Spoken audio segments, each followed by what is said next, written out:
Well, sorry about the hand over the camera. Lovely day today.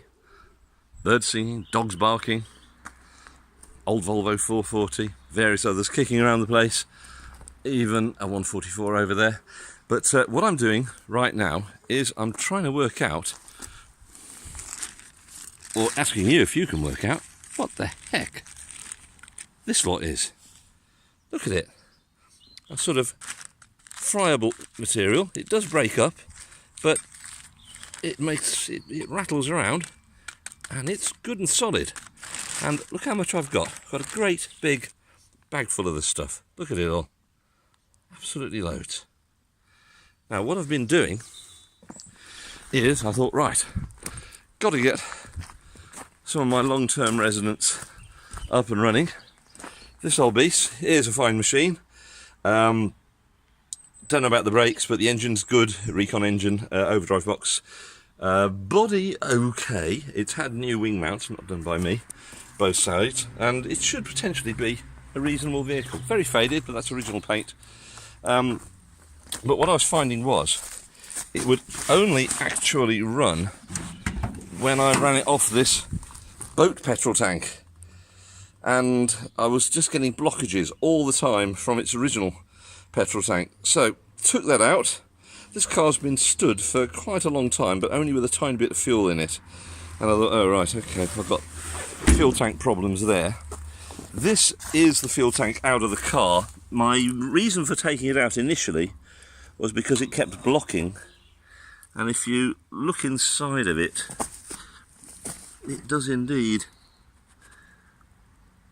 seem to have quite a lot of sort of black icky substance inside it. But the main reason for taking it out was that it's had its output tube modified, and I'm going to have to redo that. Now, the interesting thing is, I also found this tank. Now, this one has been in my shed for probably nigh on 25 years. And look at that, absolutely lovely inside. Not a mark anywhere, absolutely great. Right, now this one, unfortunately, externally it ain't very good, and there's a couple of pinhole leaks on the outsides of it. So I thought, grand, I'll get one that I know at least used to work, hoik one out of this car. Okay. But I found, interestingly, that it was about half full, well, a third full at least. It's bloody heavy, I'll tell you that much. And here is the tank. And fuel output was blocked. And I thought, right, okay, I'll take the sender out and have a look. And hey presto, we again have all sorts of strange, shiny black stuff inside the tank.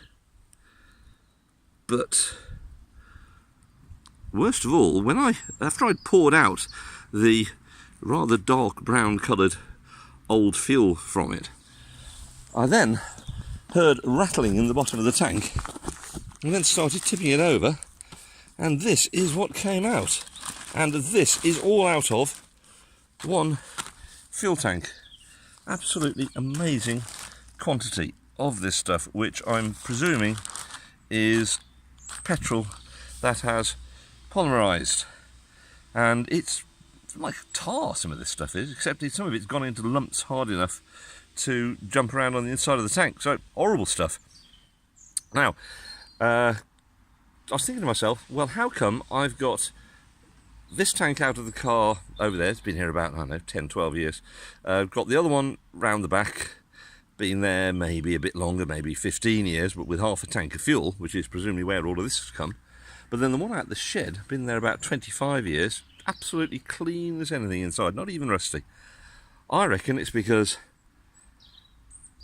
the one in the shed was dismantled before we in the UK switched over to unleaded fuel, or fuel with an ethanol content.